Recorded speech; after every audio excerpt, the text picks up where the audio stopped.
Welcome to Talk Travel with Heather Tate, North Mississippi's podcast for savvy travelers. Talk Travel with Heather Tate is a weekly podcast that airs every Monday on the Shark 102.3 FM radio station based in Ripley, Mississippi, and is then released as a podcast. Travel advisor and travel enthusiast Heather Tate of Whimsical Destinations gives listeners expert travel tips curated through the years of personal and professional experience. By clicking subscribe, you'll have a new travel tip to add to your collection delivered to your podcast library every Monday. Talk Travel with Heather Tate is brought to you by Sun Bear Studio. Sun Bear Studio is a boutique recording studio in the heart of Ripley, Mississippi. When you record with us at Sun Bear Studio, we can mix, master, register, and publish your music, your podcast, or your family story. Email us when you're ready at sunbear@jc.media.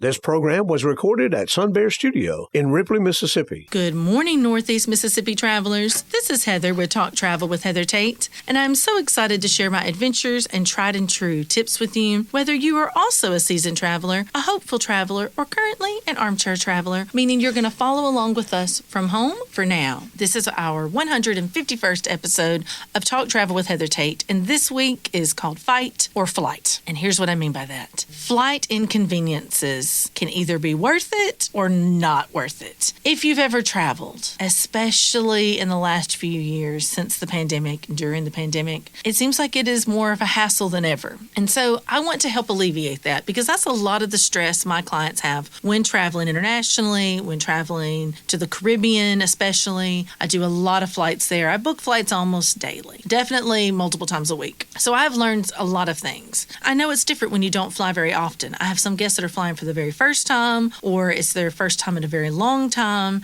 And so there are a lot of inconveniences when it comes to flying. And so I want to share with you some of the inconveniences that I think are worth it and some of the ones that are not worth it. But again, this becomes personal. So you have to decide for yourself what is worth it and not worth it to you. But I'm going to share some of mine with you and that we can go from there. All right. So inconvenience number one, fight or flight, that I think is worth it. Drive to a further airport. So Atlanta versus Memphis. This is where I lose a lot of my clients the first time I talk to them because they get in their minds, I've only flown out of Memphis. That's where I fly out of. That's where I'm closest to. That's where I want to check my flights. And we definitely can do that. I fly out of Memphis. I have clients that fly out of Memphis every week. But there are advantages to driving to a further airport. For one, Atlanta is the closest major airport that is going to have nonstop flights. So if you do not want to have to fool with a layover or run the risk of having a delay that is going to make you miss that important connecting flight that is going to be your international flight, then I think it's worth driving to Atlanta. Sometimes price is even better. Not always, but Memphis tends to run higher than some of the other airports. So that's the other thing I'm going to say. So if you're like, okay, it doesn't have to be Memphis, but I don't want to go to Atlanta, what are my other options? Birmingham and Nashville are the other two airports I recommend at least checking. Now, yes, they're further than Memphis for most of us, especially in Northeast Mississippi. Memphis is going to be the closest, but Memphis is also usually one of the most expensive. It can depend on the day of the week. It can depend on the destination,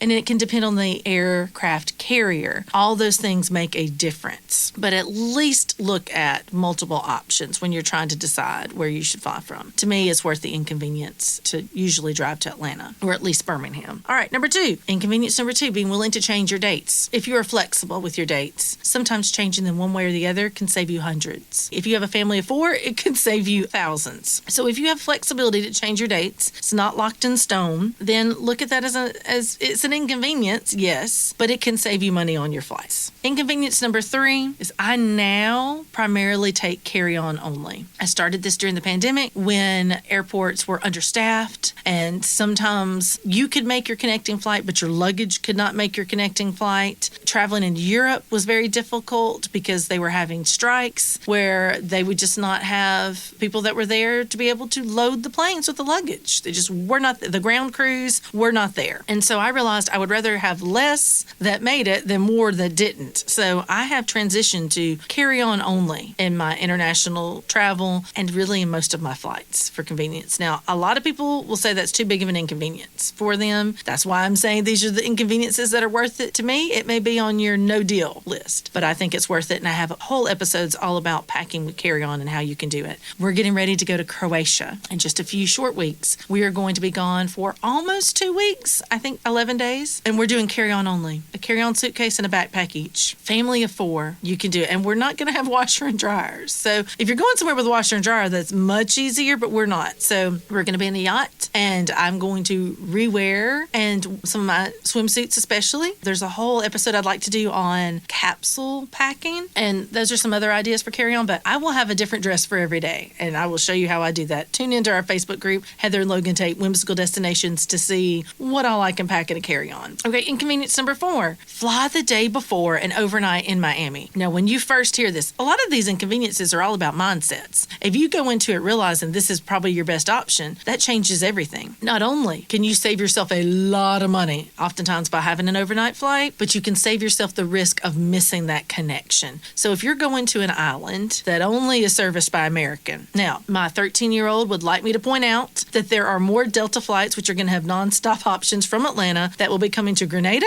and St. Vincent and the Grenadines December through April of next year. So if you love nonstop options, but you have not been able to do that yet for Grenada and St. Vincent, that's coming. So you can talk to me about that if you're a nonstop only person and you haven't gone to those islands because they haven't been serviced by Delta yet. That is coming. And so he always keeps me up to date because he loves seeing where new routes are coming. But we fly to Miami a lot when we go to Grenada, Curacao, St. Vincent, Antigua, sometimes Barbados, where you have to overnight in Miami the night before. Then you have your connection the very next day. Nonstop, you're there then. So we just planned for it when we went to St. Vincent and the Grenadines last month. That's exactly what we did. We overnighted in Miami. We did the late evening flight from Birmingham, spent the night in a really nice hotel like a mile away. We stayed at the Pullman. It was great. It had free shuttle service to and from the airport. We've stayed in the International Hotel in Miami before, and I've now decided I think I like the Pullman more. So I like to give different options for my guests doing that. So it is an inconvenience, but if you're thinking, okay, I wanted a 5-day trip, make it a 4-day trip at the resort. Go the night before in Miami. You could even go earlier that day and have a full day in Miami. Look at it as how you can make that inconvenience an added part of your adventure. Save money and alleviate the risk of missing that tight connection. All right, number 5, stay an extra night pre or post on the island itself. So normally I've stayed overnight in Miami, but I have clients this year that are staying extra in St. Lucia, going early and staying in St. Lucia or late, and going early to Grenada and staying off property. One reason they decided to do this is because they're like, if I'm going to have to go a night early, I might as well be on the island itself. So when I wake up that next day, I'm rested. That's an option as well. Say you booked only 4 or 5 nights at the resort, but the flight prices now look better if you add a night on or take a night off, but it doesn't work to change your resort dates. Maybe that room is sold out. Maybe you booked on a sale and it's not available now if you change it, and you just want somewhere to lay your head that's close by. I've also had clients do this from Barbados. So lots of options for some of the different islands to be able to see another part of it. I know clients who did this in St. Vincent and the Grenadines. They did a split stay, 3 nights at Sandals, 3 nights off property. So it could be a good way where you're getting to experience both. You get to experience one of the top resorts on the island, and then maybe you're experiencing a resort that's not all inclusive. So you are doing more excursions, eating local foods. So I think it's a great way to blend the trip.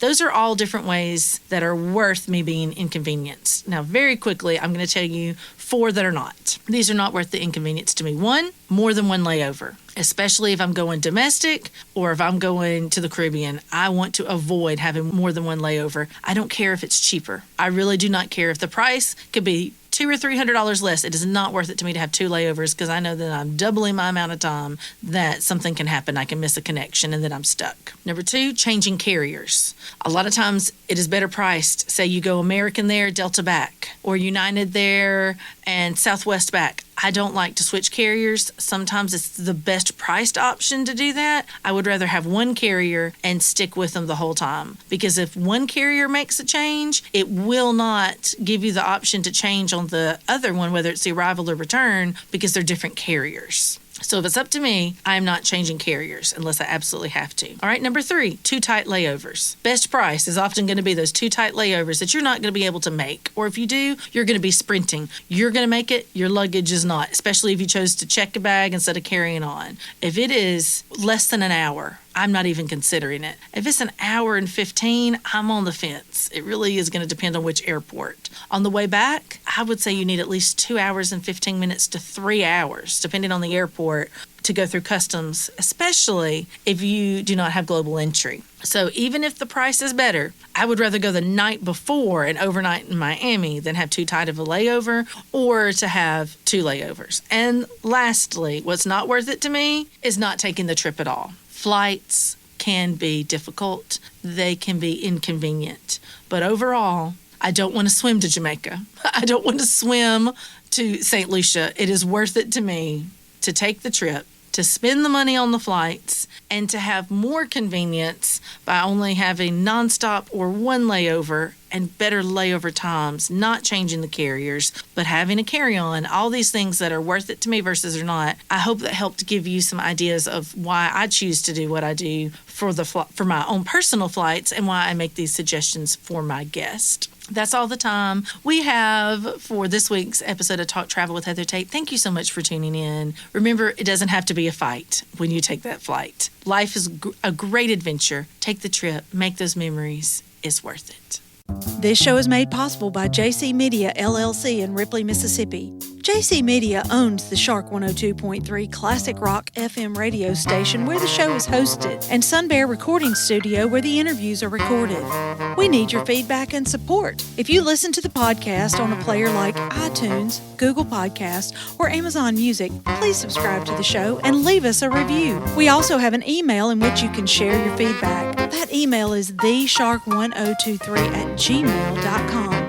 Subscribe to our podcast on your favorite app or stream episodes online at shark1023.com/podcasts. Today's episode was produced by Melinda Marsalis. It was edited by Rick Williams and engineered by Chris Marsalis.